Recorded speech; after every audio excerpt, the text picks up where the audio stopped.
নমস্কার, আমি সোনালি। আমার নতুন একটি ব্লগে আপনাদের স্বাগত জানাই। আশা করছি আপনারা সবাই খুব ভালো আছেন। আগের ব্লগে আপনাদের ইয়েলিউ জিও পার্ক আর পিংসি ল্যান্টার্ন ফেস্টিভ্যাল ঘুরে দেখিয়েছিলাম। তো ওই একই দিনে আমরা আরও দুটো জায়গা ঘুরেছিলাম। চলুন আজকের এই ব্লগে আপনাদের সেই জায়গাগুলো দেখাই। পিংসি ল্যান্টার্ন ফেস্টিভ্যাল থেকে এসে রোডের ঠিক অপোজিট সাইডের ঢাল দিয়ে নেমে এখন আমরা হেঁটে চলেছি। যাচ্ছি তাইওয়ানের সবচেয়ে চওড়া জলপ্রপাত দেখতে, যার নাম শিফেন ওয়াটারফল। আর দেখছেন তো কেমন বৃষ্টিটাও শুরু হয়েছে। কোথাও ঘুরতে গেলে বৃষ্টি যদি আপনার সাথে সাথ দেয়, ব্যাস তাহলে হয়েই গেল, আপনার ঘোরাটাই মাটি হয়ে যাবে। তবে একদম ঝিরিঝিরি বৃষ্টি পড়ছে, মনে হয় এক্ষুনি থেমে যাবে।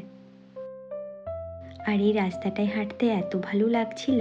দেখুন, দুদিকে শুধুই সবুজ গাছপালায় ভর্তি, আর সাইড দিয়ে ছোট্ট একটা স্ট্রিম বয়ে যাচ্ছে।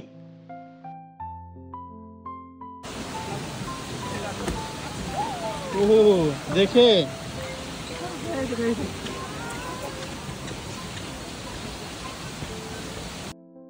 এরপর যাচ্ছি শিগুয়ানটান সাসপেনশন ব্রিজের ওপর দিয়ে। এটা কিন্তু একটা ঝুলন্ত ব্রিজ, যা তাইওয়ানের কিলুং নদীর ওপরে রয়েছে। আর ঠিক এর সাইড দিয়েই রয়েছে একটা ট্রেন লাইন। সত্যি এরকম একটা প্রাকৃতিক পরিবেশের মধ্যে দিয়ে ট্রেনে করে যাওয়ার ব্যাপারটা কিন্তু বেশ অ্যাডভেঞ্চারাস হবে, বলুন।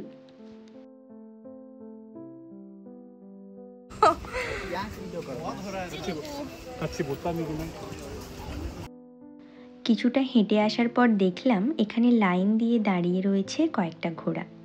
যদিও এই ঘোড়াগুলো ছিল পিতলের, তবে দেখে মনে হচ্ছে যেন আমাদের রাজকীয়ভাবে সম্ভাষণ জানানোর জন্যই এখানে দাঁড়িয়ে আছে। বেশ অনেকটাই পথ হেঁটে এলাম, কিন্তু বিশ্বাস করুন, এই রকম একটা রাস্তায় নিজের প্রিয় মানুষটার হাতে হাত রেখে যদি মাইলের পর মাইল হাঁটতে বলা হয়, তাতেও আমি রাজি আছি। এরপরেই দেখতে পেলাম একটা বৌদ্ধ মন্দির। তবে বৌদ্ধদেবের এইরকম 3 মূর্তি আমি আগে কখনো দেখিনি। মনে করা হয় এই 3 মূর্তি হলো বৌদ্ধ ধর্মের 3 রত্ন: বুদ্ধ, ধম্ম ও সংঘ। এরপর দেখছি এখানে কিছু খাবারের দোকানও রয়েছে, আর কিছু সভেনিয়ার শপও রয়েছে।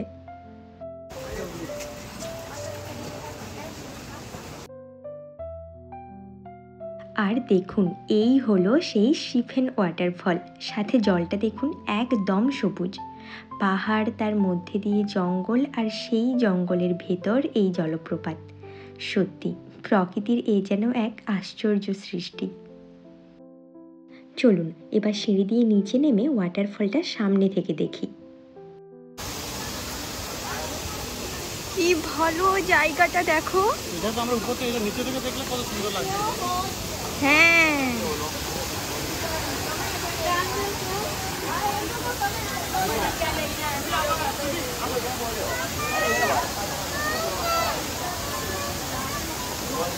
विभूति लोग कहाँ है?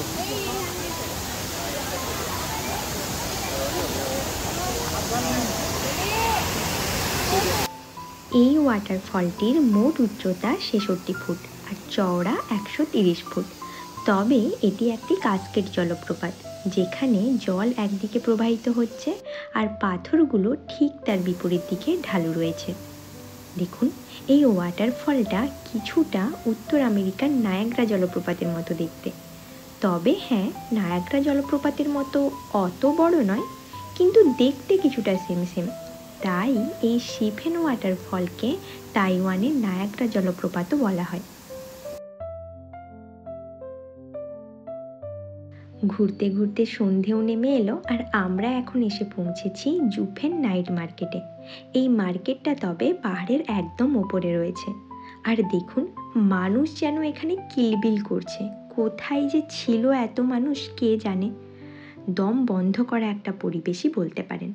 দুদিকে রয়েছে সারি সারি দোকান, মাঝখানে এইটুকু একটা রাস্তা, আর সেখানে এত মানুষের ভিড়। তার উপর টেম্পারেচার প্রায় 30 ডিগ্রি সেলসিয়াস।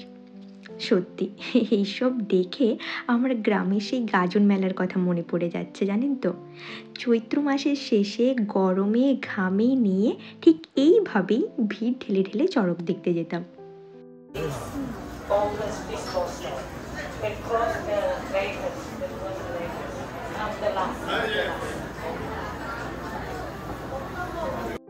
আর আমাদের ট্যুর গাইড এখানে কোন দোকানে কি পাওয়া যাচ্ছে, তাইওয়ানের ফেমাস ফুড কোনগুলো, সেই সব বলে বলে যাচ্ছিলেন।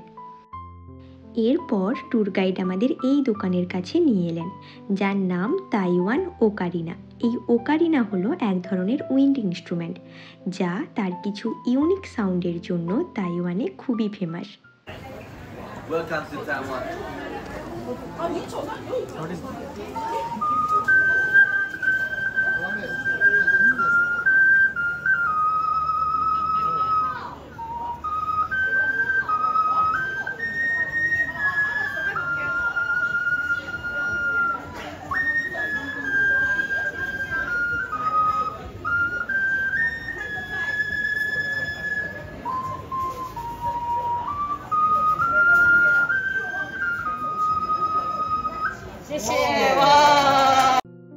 এরপর এই দোকানটা থেকে আমরা টেস্ট করছিলাম পাইনঅ্যাপেল কেক। এই পাইনঅ্যাপেল কেক কিন্তু তাইওয়ানে খুবই ফেমাস। কেকটা খেতেও কিন্তু ছিল অসাধারণ, তাই এখান থেকে এক প্যাকেট কেক আমরা কিনেও নিলাম। How much? 400. 400. Yes. 1, 2, 3, 4, 5, 10. 10, 400. নেবে নিয়ে না একটা বাড়ির জন্য। হ্যাঁ 1, 1. Okay. এখন আমরা এই সিঁড়ি দিয়ে নেমে চললাম অ্যামি টি হাউস দেখতে। এই অ্যামি টি হাউস মূলত অ্যামি নামক একটি মেয়ের দাদুর কামারের দোকান ছিল, যিনি স্থানীয় খনি শ্রমিকদের জন্য সরঞ্জাম তৈরি করতেন এখানে। কিন্তু জুফেন পর্যটন শিল্পের উত্থানের সাথে সাথে অ্যামি এই কামারের দোকানটিকে একটি টি হাউসে রূপান্তরিত করেন। আর এই যে দেখছেন, এটাই অ্যামি টি হাউস। তবে এই অ্যামি টি হাউস ফেমাস হওয়ার কারণ হলো একটাই, এখানে বসে আপনি চা আর স্ন্যাক্সের সাথে উপভোগ করতে পারবেন চারিদিকে পাহাড় ও সমুদ্রে ঘেরা এই প্রকৃতির অপরূপ দৃশ্য।